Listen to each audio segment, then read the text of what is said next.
Good morning बच्चों।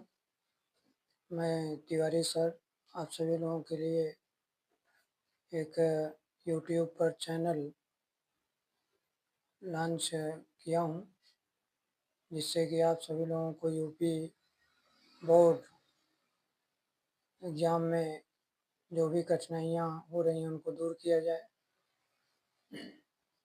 तो आप सभी लोग इस चैनल के माध्यम से हमसे जुड़ सकते हैं और साथ ही साथ मैं आप लोगों के लिए जो भी रसायन विज्ञान में इम्पोर्टेंट रिएक्शन, साथ में कुछ महत्वपूर्ण परीक्षण और उसके साथ कुछ जो वेरी इम्पोर्टेंट प्रश्न हैं उन सब को सॉल्व करके आपके सामने लाऊंगा।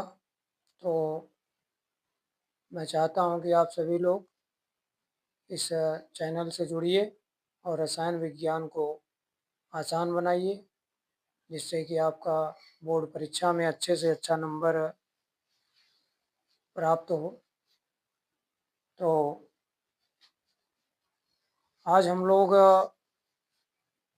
रसायन विज्ञान से संबंधित बायोमॉलिक्यूल्स चैप्टर के बारे में बातचीत करेंगे। तो जैसा कि आप सभी लोग जानते हैं, बायोमॉलिक्यूल्स मानव जीवन के लिए बड़ा उपयोगी है और इसके अंतर्गत कुल 5 मॉलिक्यूल्स आते हैं। लेकिन उन 5 मॉलिक्यूल्स में अगर देखा जाए तो सबसे मेजर जो मॉलिक्यूल्स है वो है क्या? न्यूक्लिक अम्ल। ठीक है, आप सभी लोगों ने न्यूक्लिक अम्ल का नाम सुना ही होगा। तो न्यूक्लिक अम्ल हमारे शरीर के लिए बहुत ही महत्वपूर्ण है और परीक्षा के उद्देश्य से देखा जाए तो परीक्षा में भी ये कई बार आ चुका है। तो मैं चाहता हूँ कि बायोमॉलिक्यूल्स के इस मेजर टॉपिक को आज मैं आपके सामने इसके बारे में जो महत्वपूर्ण बातें हैं वो आपको प्रदान करूँ। तो आप सभी लोग आइए न्यूक्लिक अम्ल की जानकारी प्राप्त कीजिए। तो न्यूक्लिक अम्ल के बारे में देखिए, यहाँ पर मैंने आप लोगों के लिए कुछ बातें लिखा है। न्यूक्लिक अम्ल को इंग्लिश में हम लोग न्यूक्लिक एसिड कहते हैं, ठीक है। और ये न्यूक्लिक अम्ल बना होता है न्यूक्लियोटाइड्स। न्यूक्लियोटाइड क्या है बच्चों? न्यूक्लियोटाइड न्यूक्लिक अम्ल की इकाई है, ठीक है। तो इसलिए कभी कभी जब हम लोग परिभाषा लिखते हैं तो वहाँ पे सीधा ये कह देते हैं ऐसा बायोमॉलिक्यूल्स जिसकी इकाई न्यूक्लियोटाइड होती है उसे न्यूक्लिक अम्ल कहा जाता है, क्योंकि न्यूक्लिक अम्ल का निर्माण कई न्यूक्लियोटाइड आपस में मिलकर करते हैं, इसीलिए न्यूक्लिक अम्ल की इकाई क्या होती है? न्यूक्लियोटाइड। अब अगर हम लोग आगे चले तो यहाँ पर बात ये हो रही है कि भाई न्यूक्लिक अम्ल रासायनिक रूप से कितने प्रकार के पदार्थों से मिलकर बना है। तो देखा जाए तो रासायनिक रूप से न्यूक्लिक अम्ल 3 प्रकार के पदार्थों से मिलकर बना होता है, जिसमें पहला रासायनिक पदार्थ है पेंटोज शर्करा, जिसे इंग्लिश में पेंटोज शुगर कहते हैं। दूसरा है फास्फोरिक अम्ल, जिसको हिंदी में अगर देखा जाए तो इंग्लिश में देखा जाए तो फास्फोरिक एसिड बोला जाता है, ठीक है। और तीसरा जो रासायनिक पदार्थ है वो नाइट्रोजनी क्षार है, जिसे अंग्रेजी भाषा में हम लोग नाइट्रोजनस बेस भी कहते हैं। तो एक एक रासायनिक पदार्थों पर थोड़ा सा हम लोग फोकस करें तो प्रश्न ये उत्पन्न होता है कि पेंटोज शर्करा का फार्मूला क्या है? तो पेंटोज शर्करा का फार्मूला क्या है अगर हम ये जानना चाहते हैं तो थोड़ा सा इनके नाम पर ध्यान दें।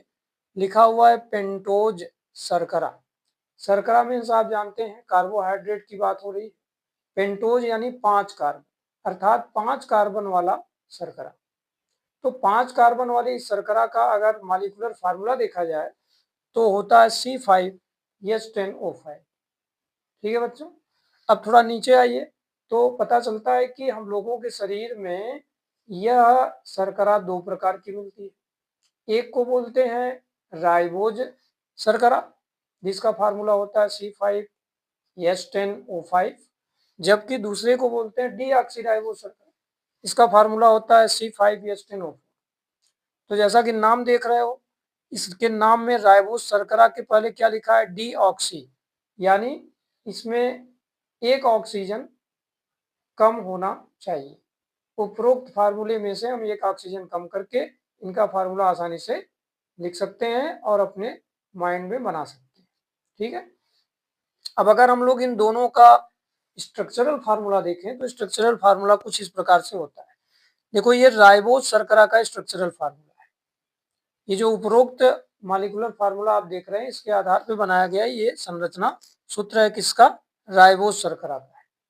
ठीक है, इस राइबोज शर्करा में दूसरे नंबर कार्बन पे देखो, ऊपर की तरफ H, नीचे की तरफ OH ग्रुप लगा है। अगर हम इसके पड़ोस में डीऑक्सी राइबोज शर्करा का संरचना सूत्र देखें तो कार्बन नंबर 2 पर ऊपर और नीचे दोनों जगह हाइड्रोजन लगा हुआ है। यही मेजर डिफरेंस है दोनों संरचना सूत्रों में, यही मेजर डिफरेंस दोनों के संरचना सूत्रों में, बाकी सब सेम होता है, कोई अंतर नहीं। तो आपको ये ध्यान रखना है कि जब हम राइबोज शर्करा से डीऑक्सी राइबोज शर्करा का संरचना सूत्र बना रहे हो तो कार्बन नंबर 2 पर ऑक्सीजन नहीं लिखेंगे, बाकी सब सेम टू सेम उसी तरह बनाना है। ठीक है, तो इस तरह से देखिए पेंटोज शर्करा के बारे में हमारे पास जानकारी प्राप्त हो चुकी है। अब हम इस न्यूक्लिक अम्ल के दूसरे रासायनिक पदार्थ की तरफ आते हैं जिसका नाम है फास्फोरिक अम्ल। फास्फोरिक अम्ल का फार्मूला होता है H3PO4, जिसमें आपको पता होना चाहिए कि इस फार्मूले का जो केंद्रीय परमाणु है वह फास्फोरस। तो ये फास्फोरस, इस फास्फोरस से जो 4 ऑक्सीजन इनके पड़ोस में दिख रहे हैं वो किस तरह जुड़े हैं, देखिए इस फास्फोरस से एक ऑक्सीजन डबल बॉन्ड द्वारा जुड़ा है, जबकि 3 ऑक्सीजन एकल बंध द्वारा जुड़े हुए, और इन तीनों एकल बंध से जुड़े हुए ऑक्सीजन के साथ हाइड्रोजन जुड़ा हुआ है। तो इस तरह से ये फास्फोरिक अम्ल का एक संरचना सूत्र बन गया। अब इस फास्फोरिक अम्ल के संरचना सूत्र में अगर मैं एक एल्काइल ग्रुप जोड़ दूं और एक हाइड्रोजन निकाल दूं तो मुझे मिलता है मोनो फास्फो एस्टर कंपाउंड, और यही यौगिक इस न्यूक्लिक अम्ल में भाग लेता है। ठीक है, तीसरा जो रासायनिक पदार्थ है उसका नाम है नाइट्रोजनी क्षार। तो नाइट्रोजनी क्षार होते हैं 2 प्रकार के, एक का नाम है प्यूरिन, दूसरे का नाम है पिरिमिडिन। हिंदी में भी प्यूरिन और पिरिमिडिन ही बोलते हैं। प्यूरिन के अंतर्गत 2 बेस आते हैं, पहले का नाम है एडेनिन जिसको ए से निरूपित किया जाता है, दूसरे का नाम है ग्वानिन जिसको जी से निरूपित किया जाता है। अगले नाइट्रोजनी क्षार में चले तो इसका नाम है पिरिमिडिन। पिरिमिडिन 3 प्रकार के क्षार से संबंध रखता है। पहले क्षार का नाम है साइटोसिन जिसको सी से निरूपित करते हैं, दूसरे का नाम है यूरासिल जिसको यू से निरूपित करते हैं, जबकि तीसरे का नाम थायमिन जिसको टी से निरूपित करते हैं।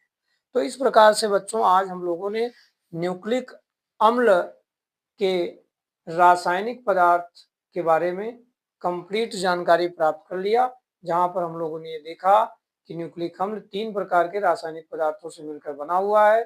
पहले का नाम पेंटोज शर्करा, दूसरे का नाम फास्फोरिक अम्ल, तीसरे का नाम नाइट्रोजनी क्षार होता है। ठीक है, तो आज के लिए बस इतना ही। आप सभी लोग चैनल को लाइक और सब्सक्राइब करते रहिए, जिससे कि मैं आप लोगों के लिए इसी तरह का वीडियो प्रत्येक दिन लेकर आता रहूं। धन्यवाद।